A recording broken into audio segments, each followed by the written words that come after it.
District civil हस्पताल मुस्तकिल बुनियादों पर एक डॉक्टर के रहम करम पर है, जबकि आरिज़ी बुनियादों पर 60 डॉक्टर्स को हायर किया गया था। यंग डॉक्टर्स एसोसिएशन की कॉल पर गुज़िश्ता एक हफ्ते से हड़ताल जारी है। आम मरीज़ और ख़ासकर हालिया वबाई मर्ज़ कोविड-19 से मुतासरा मरीज़ों की देखभाल मुश्किल से मुश्किल होता नज़र आ रहा है।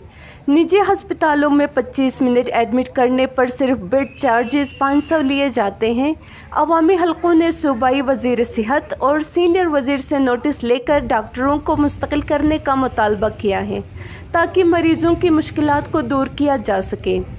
इस हवाले से मरीज़ों का कहना है, हम इधर सिविल हॉस्पिटल आए हुए हैं, लेकिन यहाँ पे हमें ये बता रहे हैं कि इंतज़ामिया का ये कहना है कि कोई डॉक्टर्स का हड़ताल चल रहा है इस वक्त, तो इसलिए यहाँ पे डॉक्टर्स अवेलेबल नहीं है। मैं अपने कज़न्स के साथ आई थी, इनका कोई चेकअप था। हावेवर इन्होंने कहा कि डॉक्टर्स है नहीं, तो यू कैन अब हमने वापस जाना है। तो अगर डॉक्टर्स होंगे नहीं तो फिर इधर हॉस्पिटल आना भी हमारा जो है ना सही वो मुनासिब नहीं रहेगा, और मरीज़ सफ़र करते यहाँ पे। तो थैंक यू।